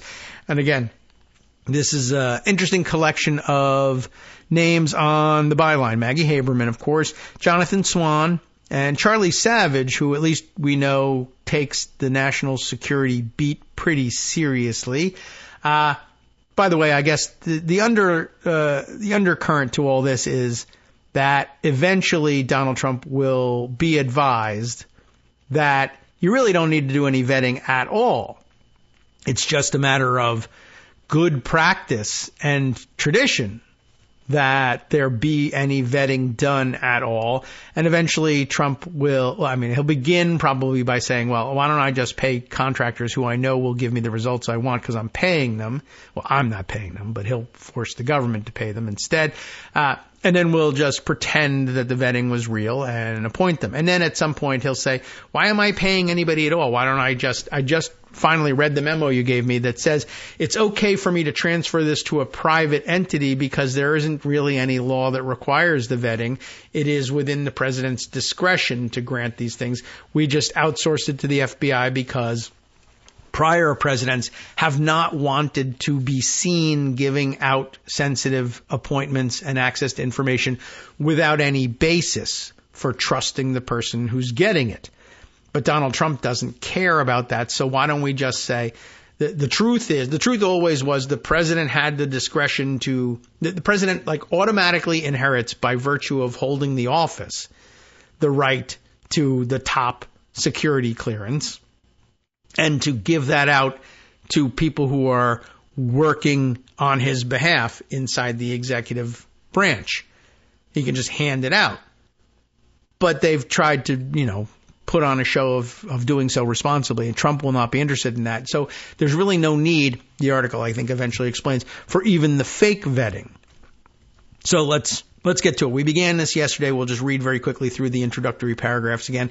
A memo circulating at least among half dozen advisors to former President Donald Trump recommends that if he is elected, he bypass the traditional background checks by law enforcement officials and immediately grant security clearances to a large number of his appointees after being sworn in, according to 3 people briefed on the matter. And that gives away the game right up top, is that what they eventually come around to saying, well, why don't we just outsource these investigations? That's for people he doesn't know. right? But for people he does know, even if he knows that they're compromised, the recommendation is don't vet them. Not publicly, not privately. Just give them the clearance. And that's explained later on. The proposal is being promoted by a small group, including Boris Epshteyn, as we mentioned, top legal advisor to Mr. Trump, who was influential in its development, according to 3 people, and who would be its chief beneficiary, we learned even in our abbreviated reading yesterday. It's not clear whether Mr. Trump has seen the proposal or whether he's inclined to adopt it if he takes office, but that's the same deniability he claims for Project 2025. Keep that in mind. But it would allow him to quickly install loyalists, and we know he's interested in that, in major positions without subjecting them to the risk of long-running and intrusive FBI background checks, potentially increasing the risks of people with problematic histories or ties to other nations being given influential White House roles. Such checks hung up security clearances for a number of aides during Trump's presidency, including Trump's son-in-law, Jared Kushner, who's stealing left and right now, and Epshteyn himself. The proposal suggests using private sector investigators and researchers to perform background checks, and then eventually dispensing with that, probably, on Trump's intended appointees during the transition, cutting out the role traditionally played by FBI agents, the 3 people said. Once Trump took the oath, he would then summarily approve a large group for access to classified secrets, they said. Asked about the proposal, Steven KG, who belongs in prison, a spokesman for the Trump campaign, responded instead of actually, hey, what about this proposal? Tell us something about it. And his answer is to attack Kamala Harris. Democrats have weaponized the Department of Justice to attack President Trump and his supporters. And Trump would use the, quote, full powers of the presidency to build his administration starting on Inauguration Day. Not an answer. A number of Trump's advisors and the former president himself have long viewed background checks for security clearances with deep suspicion. They believe that the process is designed to make challenges to outcomes difficult and that personal pieces of information submitted during the vetting can be disseminated later for damaging results. Mr. Trump has long railed about the FBI being a part of the deep state conspiracy to undermine him. But a change that would allow a president with a record of flouting norms and rules for the handling of classified material to further sidestep existing guardrails would raise new questions, you might say, about the adequacy of the system protecting national security secrets. I mean, it's been inadequate to date, right? A president stole national security secrets outright, and they're still not able to prosecute him for that. It's not clear what positions the altered system would cover, but the people familiar with the proposal said it appeared to apply to a large number of potential Trump appointees in a second administration. Mr. Epshteyn, who was indicted earlier this year in Arizona in connection with the so-called, but quite accurate to call them this, fake electors scheme to upend Trump's 2020 loss, and has 2 prior arrests in Arizona, speaks with Trump multiple times a day and is one of his most influential aides. He is a lawyer, still, believe it or not, and consultant who has helped recruit and manage the legal team that has been defending Trump in the 4 criminal cases filed against him since he left office. Epshteyn himself reached a plea deal after a 2014 arrest, and I don't even know anything about that one, by the way. But in another case in 2021, 3 charges were dismissed, and he pleaded guilty to 1 charge. Both convictions were later set aside. It is not clear. We got this far yesterday. Not clear whether Mr. Epshteyn would like to go into government, but his name is on at least one list compiled outside the official transition process anyway, as a possible White House counsel, along with other potential choices listed for the role. That's amazing. According to 2 people briefed on the matter, that list was prepared with Mr. Epstein's input. Believe it or not, he put himself on the list. According to a 3rd person briefed on the matter. Right, so a couple of criminal convictions, but he's White House counsel. No problem. Traditional federal background investigations for security clearances carry risks for potential appointees, i.e. that you'll be exposed as totally inappropriate to the job. Lying on official applications materials, as like 6 people did in his administration, some of whom were charged with it and some of whom were not. But lying on official application materials could lead to criminal charges for making false statements. See Mike Flynn, etc. Seeking a clearance also invites scrutiny that could turn up some other cause to open a criminal investigation. Potential Trump appointees would reduce or avoid these risks under this proposal. That's a gentle way of saying it. In which the privately assembled dossiers would apparently be seen only by the White House. Security clearances have been a critical part of the government's system for, protecting national security secrets, which dates back to World War II and the early Cold War. Background investigations for clearances are intended to turn up hidden foreign conflicts or personal problems that could reveal that applicants are a security risk because they could be susceptible to blackmail by foreign spies or are otherwise untrustworthy. So in addition to finding out, or asking questions, do you regularly hang out at the Russian embassy? They will ask, are you a drug user, a habitual drinker, or were you involved in any messy divorces that might, necessitate your working to make sure that the details of it don't come to light publicly? And would somebody who was able to gain access to that information be able to blackmail you with it? Right? The process is grounded in executive orders and memorandums, not federal statutes enacted by Congress. Maybe something you want to, approach at some point. And the Supreme Court has said that presidents have ultimate authority over decisions about sharing and restricting national security information as part of their constitutional role as commander-in-chief of the armed forces. And that's where the real problems start to arise. And we saw it even before Trump.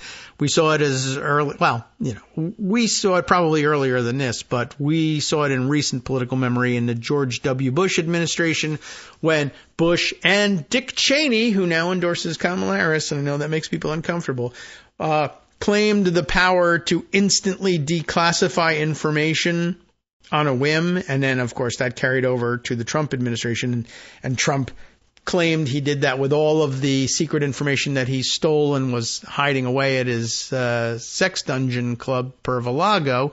Oh, I was caught with all this information? Oh, well, I actually instantly declassify it. Either now, when I'm not president, which won't work, or, oh yeah, I forgot. I instantly declassified it as president and I didn't tell anybody. But there's no laws or rules written down anywhere about, can you just retroactively claim to have declassified it? Do you have to have filed a memo at the time or something like that to establish that this is the case? We don't know. And in addition to prior Supreme Court decisions saying, no, this is entirely within the president's purview, now that he's also got official immunity for just about everything, I don't think that there really is any restriction on this stuff. But, give him the keys as commander-in-chief of the armed forces, and I guess all of this is possible. We posed it as a hypothetical the other day. Could you, if you wanted to, just make Vladimir Putin your national security advisor? I guess you could. Under the traditional system, the article continues, when officials or contractors need access to classified information to do their jobs, they are considered for security clearances that would entrust them with the access to secrets of various levels of sensitivity, from confidential to top secret. The rigor of the scrutiny increases based on how high the clearance's level would be. Many agencies investigate their own nominees, and sometimes basic vetting, including for employees of contractors, has been outsourced to private firms, which then provide dossiers to the sponsoring agencies. But under a memorandum of understanding between the White House and the FBI, the Bureau, FBI, conducts background investigations for people named to the White House staff, right? So if you are doing your own investigations, or, you're the Department of Energy and you're doing a clearance, you can go to a private contractor, get a dossier on a lower level clearance, and then rely on it for clearing contractors or low-level employees. But what about the White House? Is the White House going to vet its own people? No. A memorandum of understanding says the FBI will handle that. But what if you just throw out the memorandum? Can you? Well, you can if Boris Epstein is the White House counsel and drafts a memo that says, do I think we can throw out this memo? Yes, I think we can. Can someone throw out that memo? I guess, if they'll draft a memo saying that you can throw out the memo about throwing out memos. Starting with information provided by applicants in their clearance application forms, agents check law enforcement databases and interview people who know them in search of red flags. They look for any criminal conduct, like Boris Epstein. Psychological conditions and personal behavior that are problematic, I guess, like Boris Epstein. Alcohol or substance abuse. Maybe. I don't know. Foreign contacts. Yes. Personal finances and similar matters. Yeah, all of that. If initial checks uncover no problems, people can be granted interim clearances to begin working with classified information while the investigation continues, though they can face greater restrictions on access to more sensitive data, especially more restricted forms of top secret information, until they receive permanent clearances. So it's not like, oh, the bureaucracy is getting in the way of my doing all of this important national security work. You can get an interim clearance if necessary. That shouldn't be the excuse for throwing out the whole system. Across the government, the findings of background checks are shared with the sponsoring agency, which makes the final decision. And when a background check uncovers evidence of a potential crime, it can lead to a criminal referral for further investigation. You know, a system that makes intuitive sense, I would say. But presidents subjecting their appointees to the FBI vetting process is a norm, not a legal requirement. As a matter of constitutional law, there is nothing to stop a president from cutting out the FBI and granting a clearance to access classified information to anyone based on his or her own discretion. And if there is something that Donald Trump has more of than personal discretion, golly, I don't know what it is. Sup, fam? It's your boy Darwin, a.k.a. Darwin_Darko, a.k.a. the most reasonable man in America, a.k.a. KITM's senior black correspondent. You might remember me from such recordings as Spacemen versus Space Cadets and We Need to Talk About Joe Biden. Today, I want to bring you good news about that thing you've been struggling with. Do you suffer from giving too much of a damn? Do you turn on the series of tubes and find yourself outraged at the particular way some news organization strung some sentences together only to realize, nope, this is not some fictional hellscape? Well, guess what? You no longer have to accept the life of giving too much of a damn. You can do something about it, because even you, yes you, can be a show contributor. Now I know what you're thinking. Hey, Mr. Most Reasonable Man in America, I'm not some professional podcast talking guy. Don't worry about it. Do you have a smartphone or some other electronic recording device? Well, that's all you need. You too can have a segment where you can read us an important article and give us your take. Read one of your own original essays, or even just give us your commentary on something you'd like to share that's important to you. Fair warning though, side effects may include general punditry, having opinions and hot takes, getting stuff off your chest, and hearing your own voice. If your recording lasts longer than 5 to 7 minutes, please consult kagrox@gmail.com. That's KAGROX@gmail.com. All right, welcome back now to the Kagro in the Morning Show here on Netroots Radio. By the way, before jumping back into reading this article in the New York Times, I should note that I just picked up a note from John Shiflett, who sent this to me via Mastodon, which I still keep open and check for comments from time to time. And he sends along a link to a YouTube video, which is a ProPublica posting.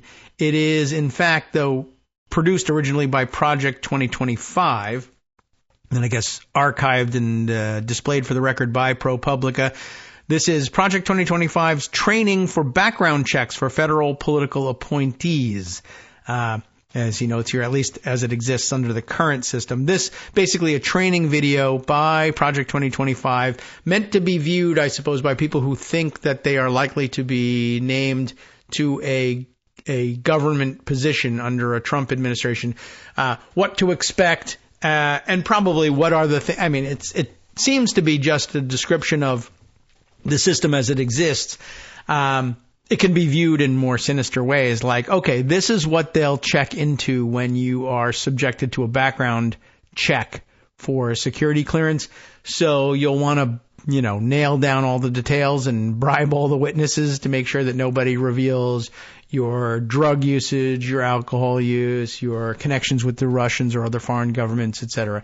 But it's probably a pretty straightforward presentation of what they're going to be looking at, which, I don't know. I haven't viewed but maybe you can. I'll provide you with a link.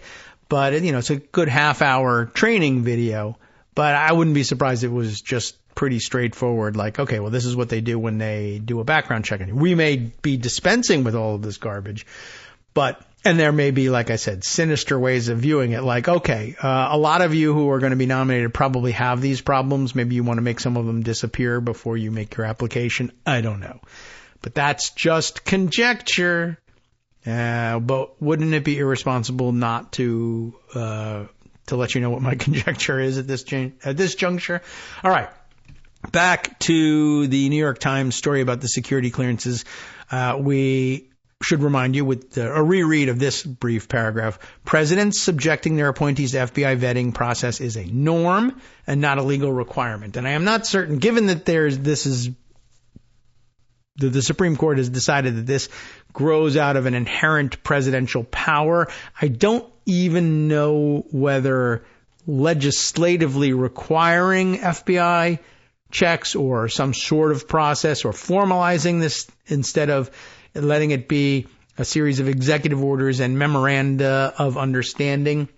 I don't know whether this Supreme Court in particular, on behalf of Trump or some other Republican president, wouldn't just throw those statutes out and say the power is inherent to the presidency by virtue of our understanding of the Constitution and legislation is ineffective as against that claim of authority. If it's constitutional, you're not going to be able to undo it with legislation. But I don't know. Around the margins, they might or allow it, particularly if it was constraining a Democratic president. But anyway, you get the idea of the problem with possibly, or attempting to fix this legislatively. It might not stick, particularly with the Supreme Court that's willing to throw out everything on behalf of a Republican president. Now, but not only is it based on a norm and not a legal requirement, but it is based in constitutional law, in which they claim there's nothing to stop a president from cutting out the FBI, granting the clearance either based on someone else's assessment, whether it's a private investigative service or his own discretion. Just, I decided he should get one, which is, I think, eventually what he had to do for Jared Kushner and probably some others. Like many other aspects of Mr. Trump's first term and plans for a second term, the proposed move to do so for his appointees would exploit the gap between legal limits and traditional norms of presidential self-restraint. Ordinarily, you don't do stuff like, I'm going to grant a top secret security clearance to Roger Stone, and I'm going to make him my ambassador at large. Come up with a position, name him to it, give him a top secret security clearance so that he, with the job description, I want you to rifle through government documents wherever you might want to in search of damaging information that I can use against my political enemies. That's your real job. We'll call it ambassador at large and give you a top secret security clearance. Ordinarily, the FBI says, no way. This is not a person who should be gaining access to this stuff. But you don't even ask the FBI. You don't ask anybody. You just grant the security clearance and say, go. Mike Flynn, notorious spy. You want the access? Go. Alex Jones, you want to look around? Sidney Powell, go for it, right? You just hand it out. There's nothing to stop you. Nothing. The only constraints are political. And that means, well, you don't have to elect Donald Trump again if you don't want to, whether he runs for office or not. We may or may not have elections. I don't know. But you could take it out on Don Jr. when he runs or Ivanka when she runs. That's the political accountability that's left.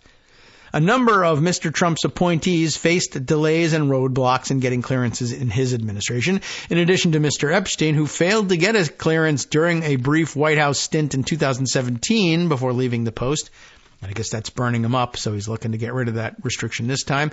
Many aides worked with temporary security clearances for more than a year because they could not get permanent clearances approved. Others eventually left the government, too.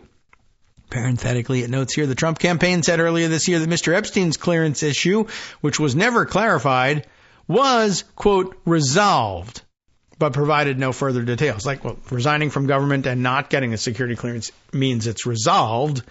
But did they mean something else? Probably not. They probably meant, well, it was resolved. He left. And could they resolve it differently this time? Yes. Mr. Kushner, who played a variety of roles, that's an interesting way of putting it, a variety of roles, including as an envoy to the Middle East, brokering deals to get Arab states to recognize Israel, went through months of questions over his background check for reasons that were never publicly disclosed. Finally, in 2018, Mr. Trump I added the word simply, overrode the normal process and ordered the government to grant him a clearance. there it is. And it's linked in case you don't believe it or in case you don't remember it, whatever it may be. How can they be so sure? Well, for one thing, Maggie Haberman remembers writing about it in February of 2019 under the headline, Trump ordered officials to give Jared Kushner a security clearance. Wow. And I mean, that's all there is to it. I can't make it any simpler than to just state it. But if you're looking for more detail about it, you can look at the linked article and read for yourself. Remind yourself what happened. In 2019, a manager in the White House's Personnel Security Office, which I guess now would fall to Johnny McEntee, or maybe did already before he left the White House. In 2019, a manager in the White House's Personnel Security Office told a House committee that senior Trump administration officials granted security clearances to at least 25 officials and contractors whose applications had been denied by career employees for, quote, disqualifying issues that could put national security at risk. One of them appeared to be Mr. Kushner. The other 24, I guess, are mysteries at this point. But just to state it all over again, the ordinary authorities who check out people's backgrounds to decide whether or not they're worthy of trust with the nation's top secrets said, we have looked into these 25 people and the answer is no, no, no, no, no. They do not meet the trustworthiness threshold here. And there are various very serious reasons for that. And Donald Trump said, I don't care. Give them the secrets anyway. And then things started to happen. And Jared Kushner was handed $2 billion by Middle Eastern dictators and dynasties of various sorts across several of the Arabian Peninsula nations. It's the best way we can put it. UAE, Qatar, Saudi Arabia. $2 billion in your pocket. Don't know how you got it. Don't know why we trust you with it. United States government said not to trust you, but then the president said, to hell with that. Give him the information anyway. And then something, $2 billion. Mr. Kushner's allies have claimed that the process was an attempt to damage Mr. Trump by extension. That's why they tried to stop me. There are other aides who have been investigated along with Mr. Trump over the past 4 years who might struggle under the current process if Mr. Trump wants to bring them into government. Among them are Walt Nauta, Mr. Trump's personal aide, who was his co-defendant in the since dismissed, boy oh boy, classified documents case, and Peter Navarro, who was Mr. Trump's trade advisor and recently finished a federal prison sentence stemming from obstructing a congressional subpoena. Another former White House advisor who was close to Mr. Trump, Steven KG Bannon, is set to be released from prison in the coming days. Now we know he actually has been released. He was also imprisoned after being convicted on contempt of Congress charges. Mr. Kushner has said he does not plan to return to government, but then again, he said he wouldn't plan to be in government the first time either. But if he changes his mind, the career officials handling security clearances inside the U.S. intelligence community under the current system would have to contend with the implications of the nearly $3 billion he has now raised for his investment firm from Saudi Arabia, Qatar, and the United Arab Emirates. Other supporters, and that's, by the way, on top of it. Remember, before he raised that money, he was a no. Now he's raised that money, he should be no. 3 billion no's. Other supporters of Mr. Trump have proposed overhauling the system for vetting security clearances. One came from Project 2025, the Mandate for Leadership, a policy program, as you know, developed by a consortium of conservative think tanks. I would have quote-unquoted that one.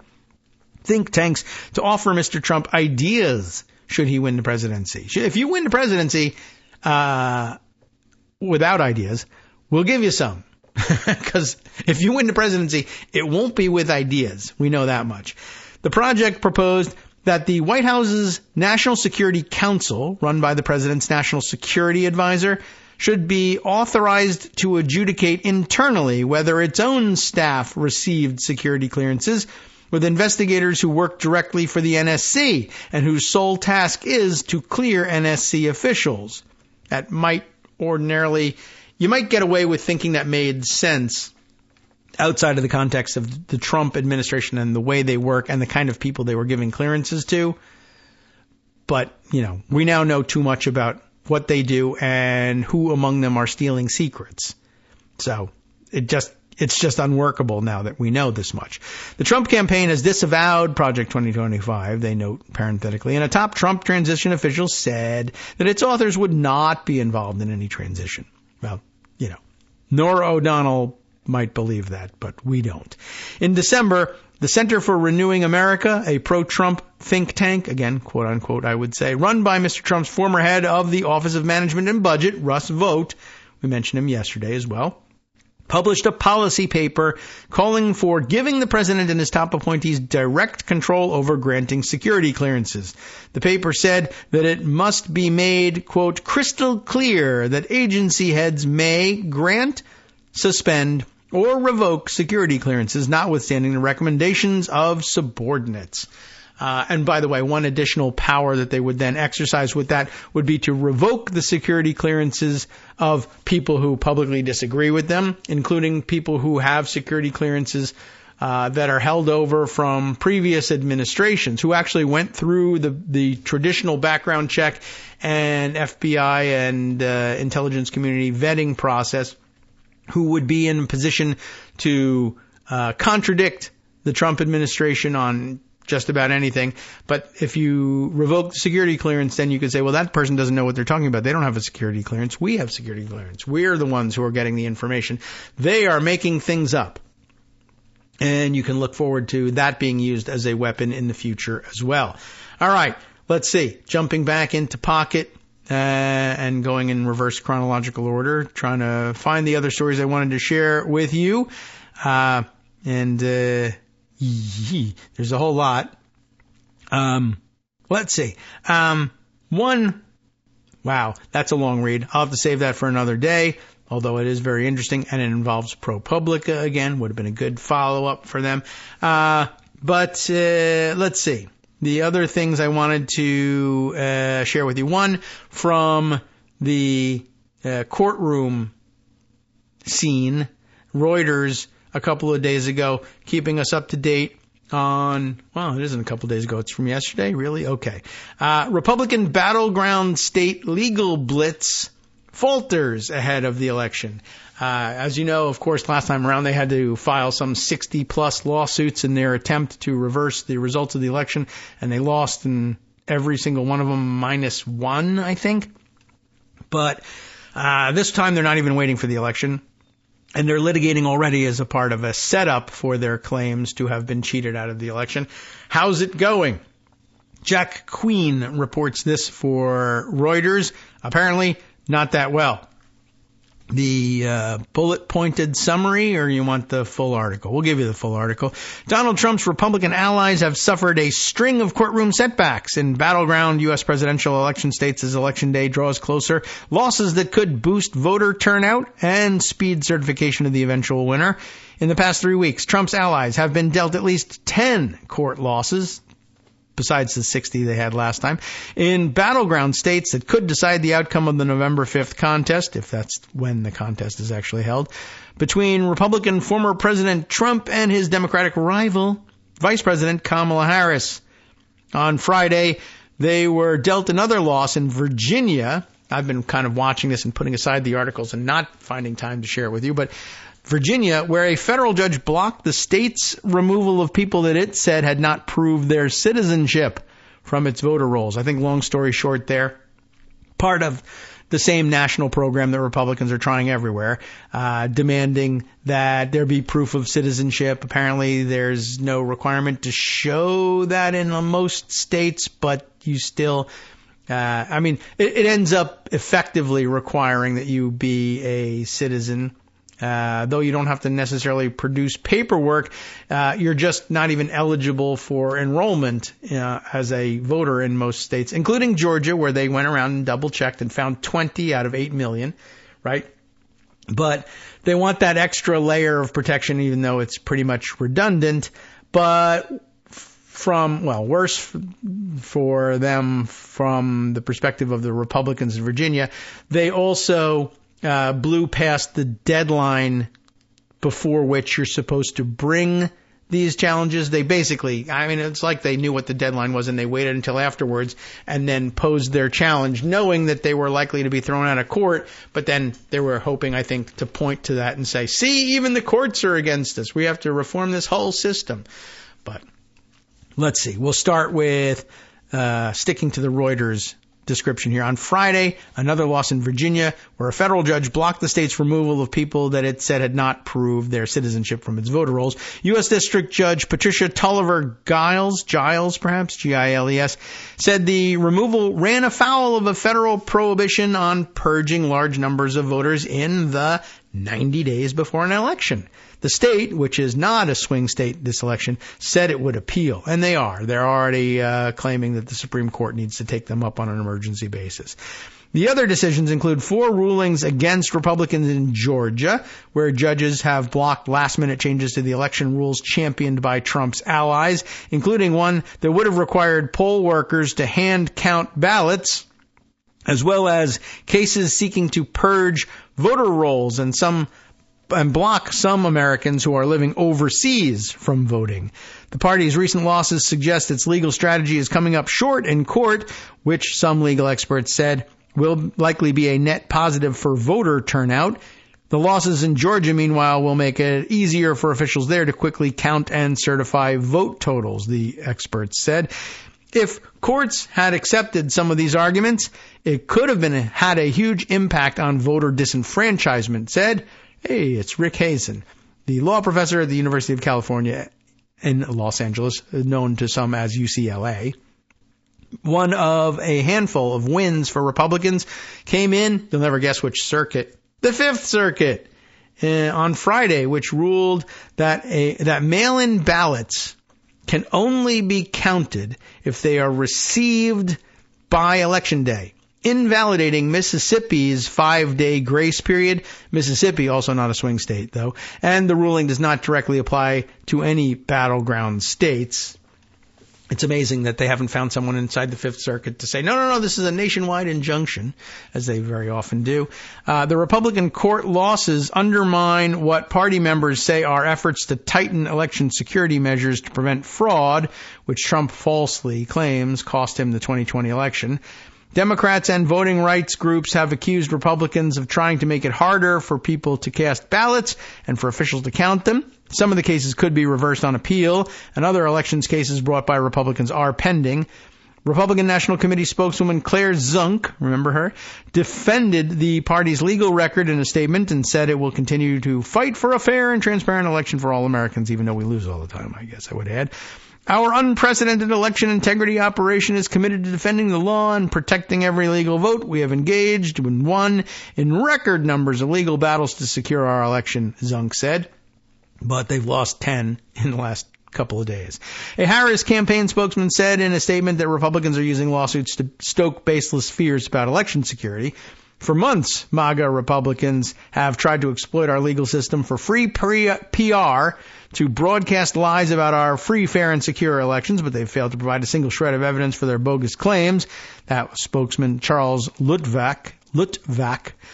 There have been 265 election-related lawsuits filed this election cycle, including 71 filed by Republicans and their allies, according to election litigation tracking website Democracy Docket, founded by Democratic election lawyer Mark Elias. In addition to the Mississippi win, and that's kind of an iffy one, Republicans have touted at least a half dozen legal victories since August. A lot more losses, but half a dozen victories. Those include blocking a voter registration deadline extension in Georgia, forcing Michigan to tighten signature verification measures, and preventing the use of digital university IDs to vote in North Carolina. They've had some setbacks in Georgia. They're described in more detail here. But the past several weeks have seen a series of major setbacks for Republicans, particularly in Georgia. A state court ruled on October 15th that local elections officials must certify results, rejecting a Republican election board member's claim that she had discretion not to. The official, Julie Adams, is appealing. No, she's really quite unappealing, if you ask me, but all right. The judge, Robert McBurney, issued an order in a separate case the following day that blocked the Georgia hand count from taking effect, saying the hand count. This is a different case or is it? Maybe it was the hand count that Julie Adams was holding on for. I won't certify unless I see a hand count. Well, no.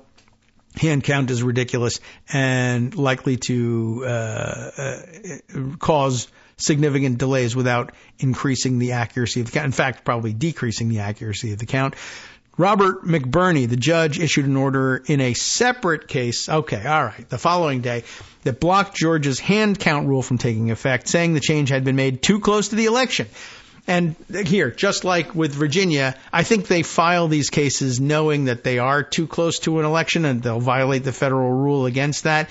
But they want to point and say, see, we were prevented from stopping the steal. They know they'll lose the case. It's more advantageous for them to point to it and say we lost the case for a technical reason. Georgia's highest court on Tuesday rejected a Republican request to fast-track its appeal of Cox's ruling. Oh, I missed that one. That was the third case where Superior Court Judge Thomas Cox invalidated the hand count rule and 6 other changes pushed through by Trump's allies on the state election board, saying that they violated state law. The Georgia Supreme Court, or whatever they call their highest court, on Tuesday rejected the Republican request to fast-track that, meaning that the case will not be resolved until next year. Zunk said the rules changes were, quote, common sense measures to safeguard our elections, unquote, and that Republicans are confident they will prevail on appeal.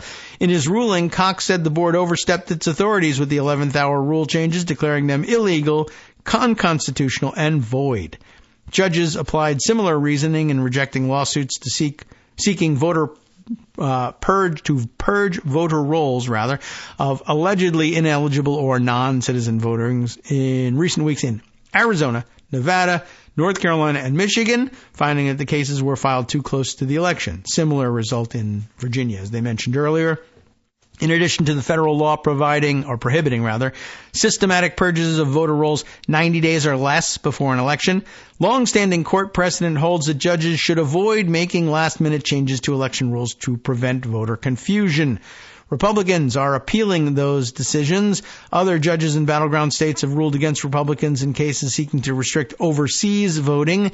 On October 21st, a Michigan judge tossed a lawsuit seeking to tighten residency requirements for overseas absentee ballots, saying the case lacked merit and was filed too late. What do you know? Again, can't believe it. That same day, a North Carolina judge denied a Republican bid for an initial order preventing North Carolina from using similar eligibility rules for overseas voters. We are appealing both decisions in Michigan and North Carolina because the law in both states is clear. If you've never lived there, you can't influence their elections, Zunk said. And lastly, a section called Buttressing Claims of Fraud? Hazen and other legal experts said many of the Republican lawsuits were unlikely to fail from the beginning.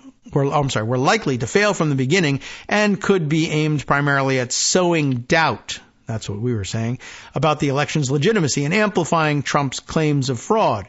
Paul Smith, a Georgetown law professor and senior vice president of the Nonpartisan Campaign Legal Center, said the early court losses may actually further Republicans' strategy of spreading fears about voter fraud that could be leveraged to challenge the results if Trump loses. What they're likely going to do is bring up these claims of fraud, not so much as legal issues, but to feed whatever disruptive plans they may have to mess with the vote counting and mess with certification, Smith said. And yeah, that's where it's most valuable. That's why they, in fact, the 90-day deadline is well known and well established and very clear and easy to find out, and everybody actually kind of knows it. And they've, in fact, invoked it in the past to try to prevent changes that they didn't want to have happen. And saying that they should be rendered null and void because they happened inside the 90-day window. They claim this with some frequency when necessary. But yeah, the reason that they filed them knowing that they would fail on those grounds and they were going to get nowhere was so that they could get publicity, that they could be in the papers making claims that Democrats were cheating, and even better, if they can then point to the judges and say, these judges are out of control. They're allowing the Democrats to continue stealing it. Sure, we filed too late, But isn't that just really a technicality? Well, yes, no, maybe so. But they can basically say, all the judges are against us too, and purge the federal bench along with everything else. So I guess that's what they've got in store for us. And, well, all we can do is arm ourselves with the facts and the backgrounds to figure that out. Okay.